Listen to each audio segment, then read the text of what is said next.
Nous sommes de retour dans la forêt d'émeraude, en compagnie de nos deux binômes, Violette et Adico d'un côté, Limerick et Sina de l'autre. Ils marchent ensemble, ou plutôt se suivent, en direction des reliques qu'ils doivent dénicher en plein centre de la forêt pour achever leur initiation.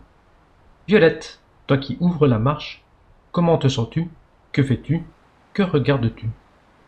Je de bon pas quand même, parce que je suis assez pressée de mener cette mission à bien, que je prends très au sérieux, à la différence des deux ploucs derrière là. Et j'essaie un peu de les semer en fait. Je reste sur mes gardes quand même et je regarde de gauche à droite si j'aperçois pas bah, soit un grim, soit l'endroit où pourraient se trouver probablement les reliques. Indigo, tu vois à côté de toi Violette qui est très attentive à ce qui se passe autour de vous. Tu te rappelles de la Dust dont tu as été dépossédé auparavant par le binôme qui vous suit.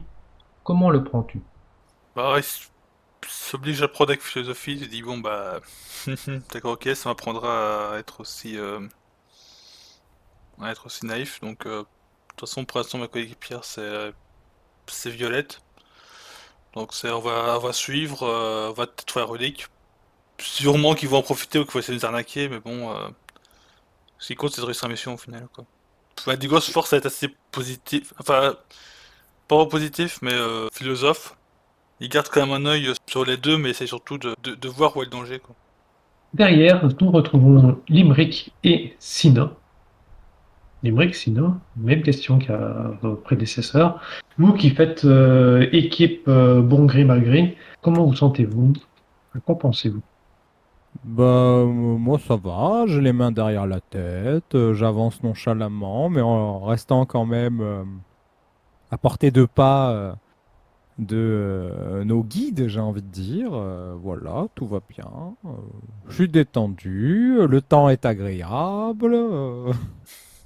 Alors bien. Et je vais me faire un plaisir coupable de te le gâcher en te posant plein de questions, en te demandant d'où tu viens, quelle est ta série préférée, quel est ton plat préféré, quelle est ta pâtisserie préférée, quelle est ta couleur préférée.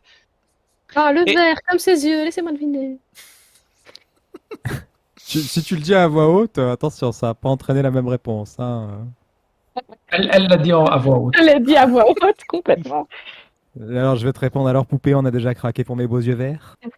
Alors, beau, ça reste à définir. Un escroc reste un escroc, que ce soit beau ou pas, hein. Mais enfin, mon bon ami, vous ai-je déjà menti? Non, mais Sûrement. voilà. Par une belle journée comme ça, je regretterais presque de pas être un homme honnête. Oui. Et toi, Sina, quel est ton état d'esprit?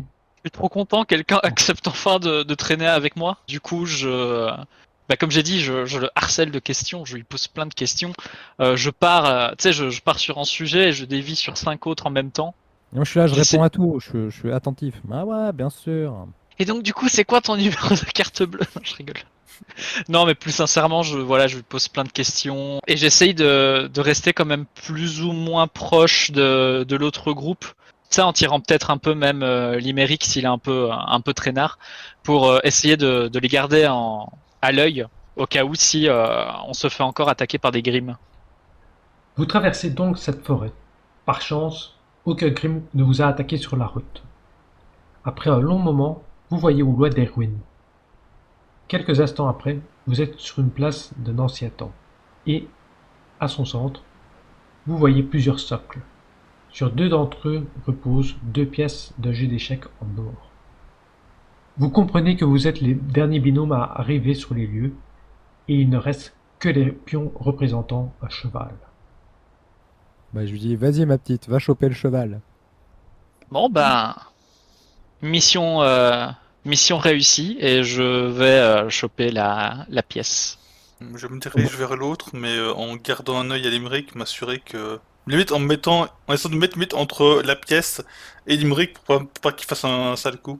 Je pense que Violette se sera elle-même dépêchée pour aller choper la pièce. Parce qu'elle se méfie déjà de lui, donc. Donc Adiko, tu es en train de regarder d'un mauvais œil Limerick, tu vas pour t'approcher à la pièce et au moment où tu essaies de saisir, tu vois que la pièce a déjà disparu parce que Violette est venue bien plus rapidement que toi prendre cette pièce-ci.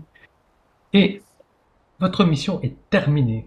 Cependant, il vous faudra faire le chemin inverse. Ah, parce qu'il faut se le continuer aussi pour le voyage du retour. Super. Il a peut-être resté avec nous, il a déjà trouvé son objectif. Non, mais moi, si vous pouvez dézinguer tous les Grimm qu'on croise, ça m'arrange, hein. Ah, tiens. Alors toi, toi qui as l'air malin et agile, si tu pouvais genre nous servir d'éclaireur, genre c'est pas monter sur un Ah non, arbre, mais garder un œil autour. J'ai je suis ni proposé tout malin à ni l'heure agile, hein. Moi, je non, monsieur suis. ne sait rien faire que de se vanter de ses yeux. Ah non, non, non, mais moi, je suis juste stupide et pas spécialement agile, hein. Mhm. Bref, Mhm. rentrons. Vers quelle direction rentrez-vous? Est-ce que vous rebroussez chemin ou est-ce que vous essayez de prendre un chemin un peu plus rapide parce que, mine de rien, vous avez quand même fait un petit détour par rapport à là où vous aviez atterri et là où des crimes vous avez emmené? Les chemins rapides on les connaît, donc s'il veut être d'accord, j'aime autant revenir par le chemin qu'on a pris au départ. Allez. Pareil. Ok. Je préfère jouer pour une fois la carte de la prudence pour le moment. Violette, Anigo, vous vous remettez donc en marche. Limerick, sinon, que faites-vous? Est-ce que vous allez prendre un autre chemin ou est-ce que vous allez adopter la même technique que vous avez faite que vous avez utilisée pour retrouver ces pièces de reliques?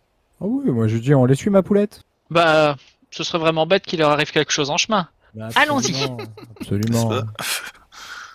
C'est sinon que vous continuez à les suivre. Petit à petit, vous voyez que la journée commence à s'assombrir. Mine de rien, plusieurs heures ont déjà passé depuis le début de l'épreuve. Vous êtes en train de marcher, mais, vous le savez, il y a toujours de petits bruits qu'on entend dans la forêt. Le chant des oiseaux, le bruissement des feuilles, deux, trois insectes. Parfois, vous avez eu l'impression d'entendre des bruits de pas. Peut-être des pas d'animaux, ou bien de crimes qui ont tenté de s'approcher de vous, mais qui, au dernier moment, ont peut-être hésité. Mais, soudainement, vous sentez que quelqu'un ou quelque chose est en train de vous observer. Que faites-vous? Hum, Je vais arrêter ma marche et faire signe à Indigo de s'arrêter aussi Mhm. et lui faire comprendre qu'il y a quelque chose Ouais, je l'ai d'étrange senti dans aussi. le coin. Ouais. Je l'ai senti aussi. Indigo se met un peu en garde, il essaye de scruter les alentours pour voir s'il voit quelque chose. Tu commences à regarder, tu vois que Limerick et Sino sont... Non, moi, j'ai continué à marcher. Je rentre dans Violette en mode, oh, non, excuse-moi, poupée, je t'avais pas vu. Surveille tes Non, mais poches, tu Violette. sers à quoi ici? C'est pas possible ça. Mais qui nous a collé ce con? Ah, t'as pas remarqué qu'il y avait quelque chose d'anormal? Ou tu es trop sûr de toi pour te dire? Ah, c'est rien. On peut se Avec dire la qu'on est. with it. Non, mais on est dans une forêt avec des saloperies tout autour. Bon, bah, un peu plus, un peu moins. Ok. Alors, qu'est-ce que tu sais faire? Pas grand-chose. Pourquoi tu t'es inscrit ici? Je n'ai pas eu le choix. Ah, ok. Donc elle le pousse sans ménagement sur le côté parce que clairement sa présence la gêne dans son observation des alentours. Et elle dégaine son arme aussi, qu'elle garde en forme espadon. Moi, je vais passer mon arme en forme lance-flamme. Malheureusement, vous comprenez rapidement que vous avez eu le bon réflexe. En tendant légèrement l'oreille, vous entendez un bruit de pas lourd. Un reniflement, plutôt bruyant. Et vous entendez une créature qui grogne et qui s'approche doucement vers votre direction. La créature s'arrête. Le grognement se fait entendre plus fort. Il est bestial. À l'entendre, la créature a l'air plutôt grande, imposante, menaçante. On a le temps de réagir ou pas? Oui, Moi, je sais pas le moment où on se casse, là. C'est ce que j'allais dire. On devrait peut-être pas rester ici. Alors, si, vu comme on entend la bestiole, je pense qu'elle est déjà suffisamment proche pour nous rattraper si on tente de fuir. au Indigo va essayer moment de reculer lentement, essayer de voir s'il n'y a pas un endroit du relief où il peut Essayer Contre il y a lequel il des pourrait arbres, donc s'appuyer. pas se cacher, mais au moins s'abriter, histoire de pas rester à couvert non plus, quoi. Ouais. Si c'est une grosse bestiole, les arbres pourraient éventuellement la gêner, donc histoire d'essayer de se faufiler par là. Au moment où vous proposez cette stratégie, vous entendez tous un hurlement qui déchire le calme de la forêt. Une nuée d'oiseaux s'envole aussitôt. Le bruit venait du côté gauche par rapport à votre position, et les bruits de pas se rapprochent. La créature est peut-être à 15 mètres, 10 mètres. Elle se rapproche. Bon, du Vous coup, moi, voyez- je prends un truc dans ma main discrètement. Oui. Est-ce que ça Voilà. ressemble à une dust? J'ai dit Une base de discrètement. roche. J'ai dit discrètement. Vous voyez les buissons qui commencent à légèrement trembler. Je tire. Ouais, non, mais du coup, est-ce que j'ai le temps de passer mon arme en mode lance-missile ou pas? Oui, bien sûr. Bah, je le passe en mode lance-missile et je commence à défourailler. Tu commences à tirer, je t'invite à me faire un jet de tir pour voir plus Ça ou moins. passe. Je pense. Tu commences à tirer, tu commences à exploser le buisson, les arbres et tout.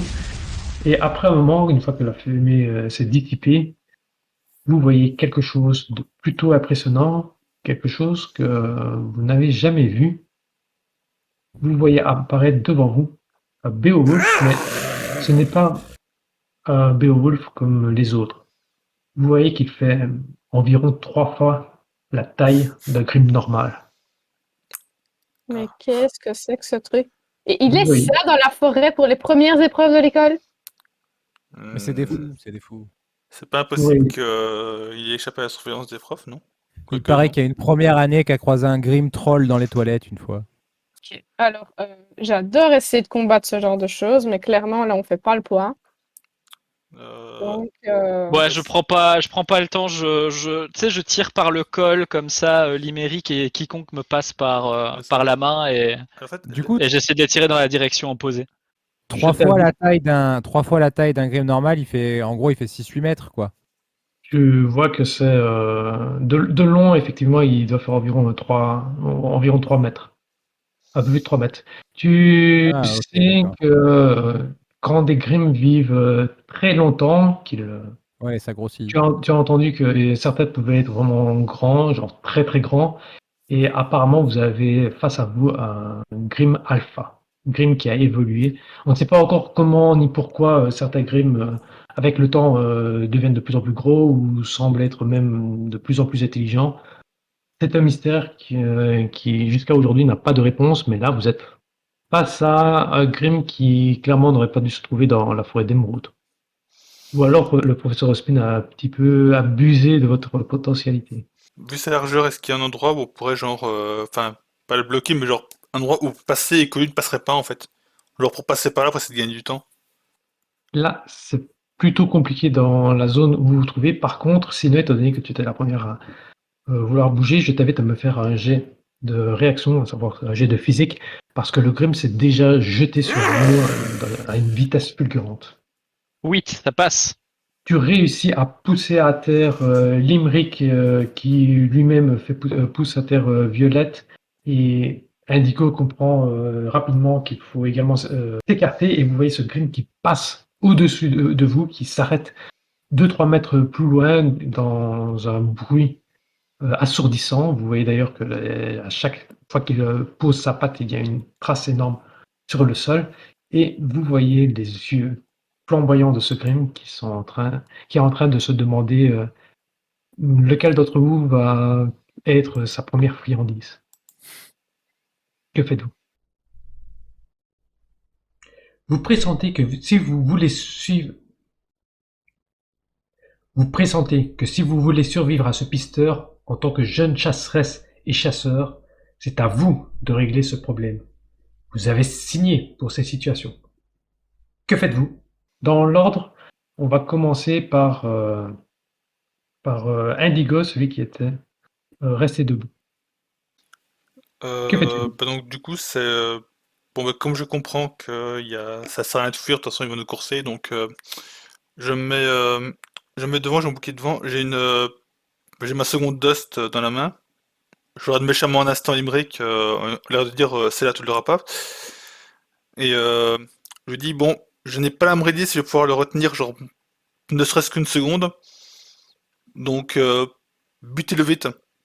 Et en fait, je passe devant, en fait, comme pour la tirer. Ok, tu passes devant. Tu prends déjà à cœur ton rôle de bouclier de l'équipe que tu sembles apprécier. Et une fois que tu fais face à ce Grim, tu vois qu'il est en train de t'observer, qu'il est en train de grogner.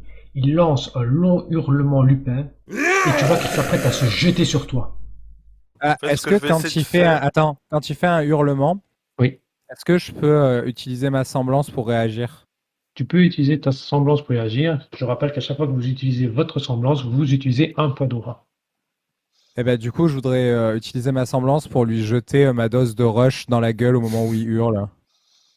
Tu actives ton aura, je t'invite à me faire quand même un jet à distance avec un petit bonus. Ça passe. Tu jettes, Ça passe pile. avec le petit bonus, ça passe bien. Tu jettes ta dust dans la gueule du Beowulf. Tu vois que la dust se coince entre deux de ses crocs au moment où il ferme sa gueule.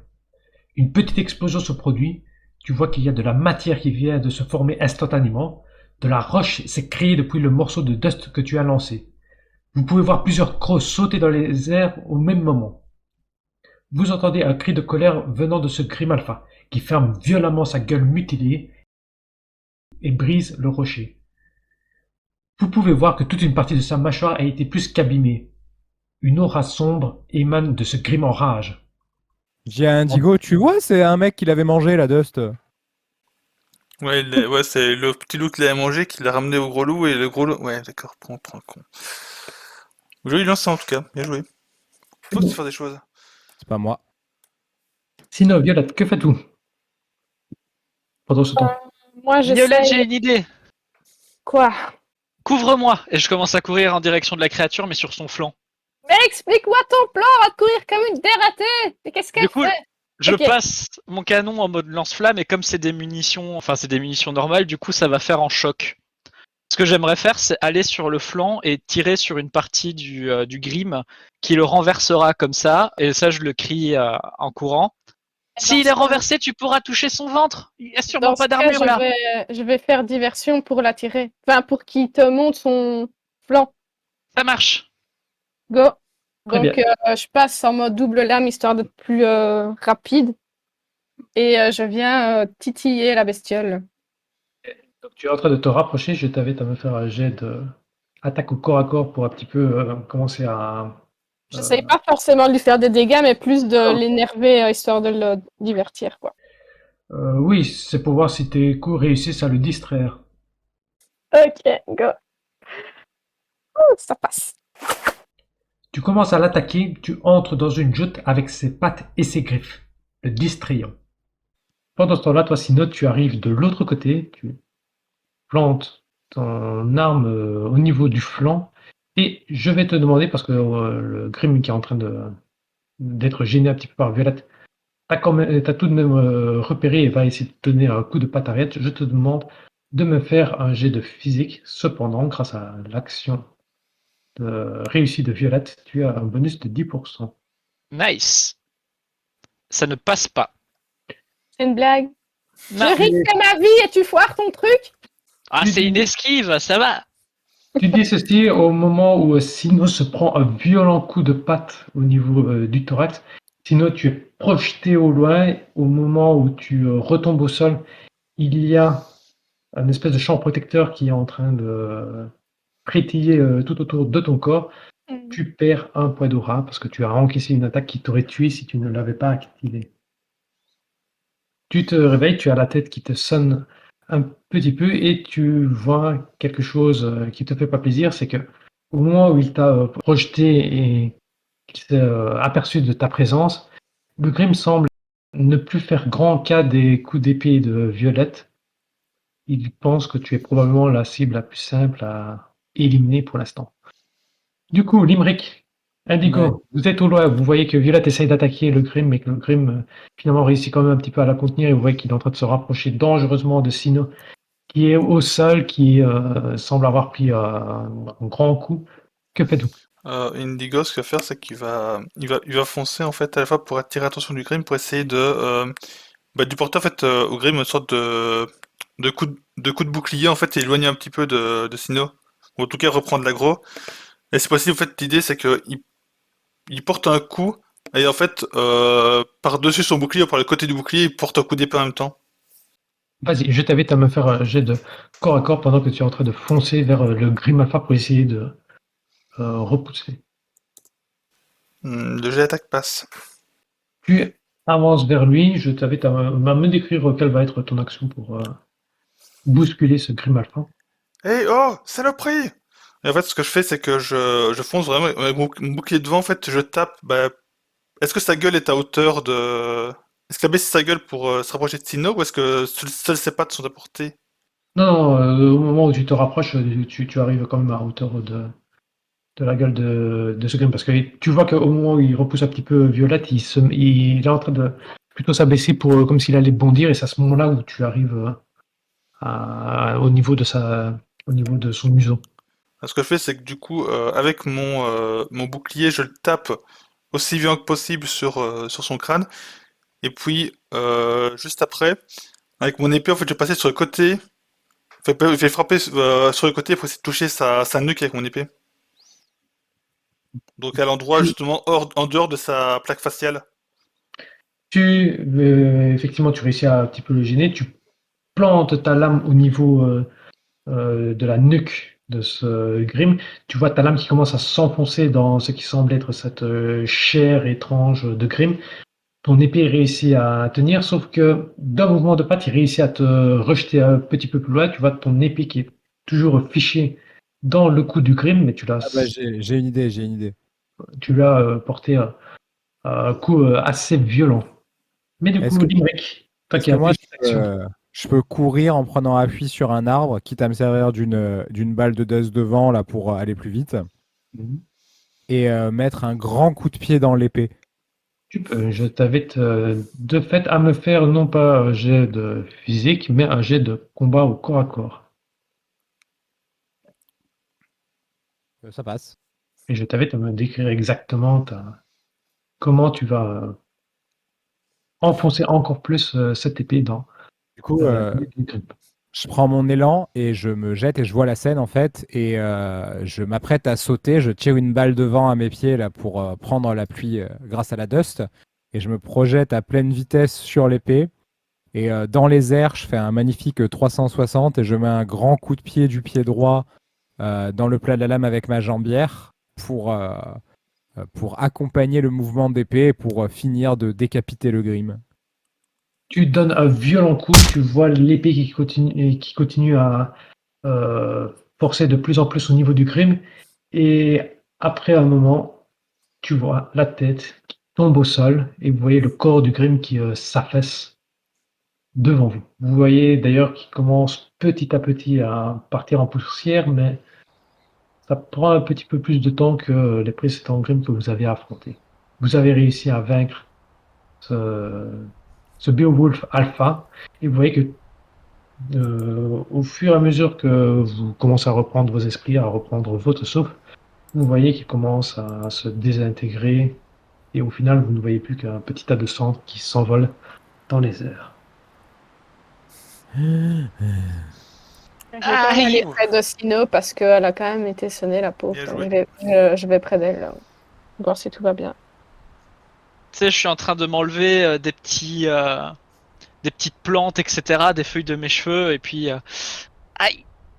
Heureusement que mon aura a amorti le coup, sinon je pense que je serais morte. Mon dos.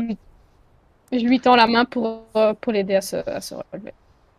Je Et en la même prends temps, je regarde volontiers. je mate complètement l'Imérique. Du coup, Indigo, lui, il va ça en vers. me disant putain, finalement, pour une Ouais. grande gueule, il sait quand même faire quelque chose. Mais ça, forcément, je ne le dis pas au doigt. Mais tu le dis à voix basse ou... Non, je le pense, juste. C'est juste que je le regarde, quoi, du coup. Donc, il peut voir que je le regarde, mais... Moi, je lui fais un gros clin d'œil bien dégueulasse. Intérieurement, Et le charme est... Intérieurement, je pense qu'on l'a échappé belle. Extérieurement, je suis là, tout était contrôlé. Putain. Même pas une seconde d'hésitation. Est-ce que du coup mon canon fonctionne toujours? Pas l'impression qu'il ait subi le dégât. Tu vois Bon, effectivement Euh, tu vois que ton canon un petit peu, aura un petit peu besoin de réparation, mais oh, rien d'impossible à réparer. bon, du après coup, tout, une fois que tu rentreras, une fois que tu seras entré à Beacon, tu sais qu'il y a un atelier concernant la manutention des armes que vous avez peut-être créé vous-même. Pour cela, ce n'est pas un souci. Indigo Hmm. qui va récupérer son épée pendant ce temps-là, puis qui regarde que t'en as l'arme de Sino. Ouais, ça si tu veux, je m'en occuperai si tu veux. Mais la Oh, prochaine tu fois, sais ce sera un réparer peu les moins. armes? J'ai bossé dans une forge, bah, mon père est forgeron, créateur d'armes, donc il m'a appris une partie du métier. Les forgerons, ça fait des canons et des pistolets aussi? Ici, oui. D'accord. Bah écoute, si tu pourras jeter un petit coup d'œil, ce serait avec plaisir. J'arrive à le réparer la plupart du temps, mais si tu es un spécialiste, alors je suis sûr et certain que tu pourras faire un meilleur travail que moi. Indigo qui hausse les épaules de manière complètement modeste. Et puis qui se tourne vers Limerick. Bon, ok. Tu sais te débrouiller en fait quand tu veux. Non, mais moi, j'ai rien fait. Moi, en Quand fait, tu veux. j'ai tiré ma balle de vent au sol par terre, un peu random, parce que je voulais me barrer en sautant, et voilà. Quand tu veux. Puis je l'ai un peu entendu dire qu'il était forgeron. Je regarde mes gantelets là, avec à l'arrière, même si j'ai essayé de le gratter, marqué Atlas, et je regarde, je me dis jamais je lui montre, jamais. Ah, donc lui, il pique pas que les dust. D'accord, intéressant. J'ai pas dit que j'avais piqué. J'ai dit Non, que on sait j'étais. tous que c'est le crime qui l'a buté. Tombé le du camion. spectateur pourra se faire une idée de, Voilà. de ce qui s'est passé. Écrivez dans les commentaires hashtag Limerick innocent, voilà. C'est ça. Limerick dit nothing wrong. Voilà, bien sûr. Le Limerick, les innocents.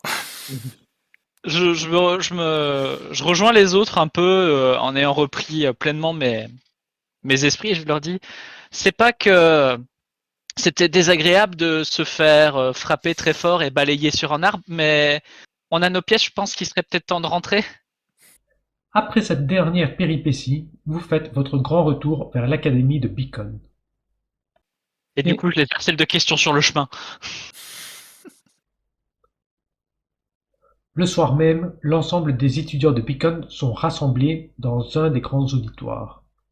Et, après avoir reçu des mots de félicitations de la part du professeur Glinda Goodwitch, vous entendez le recteur de l'académie, le professeur Ospin, annoncer tour à tour le nom des équipes de cette nouvelle année.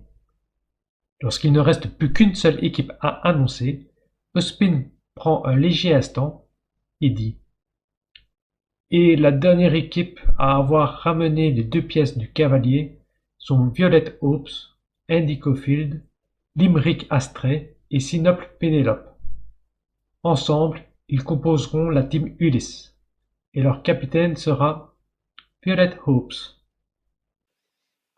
Je fonce vers Violette, je lui tends la main comme ça, enfin je lui prends plutôt la main et je lui dis, je savais que tu y arriverais, félicitations capitaine. Well done. Merci. J'ai quand même été J'aime les Nobel. femmes de pouvoir. J'ai pas compris la dernière fois. J'ai dit, moi, je la regarde et je dis, j'aime les femmes de pouvoir. Et moi, je soupire de dépit, je pense qu'en fait.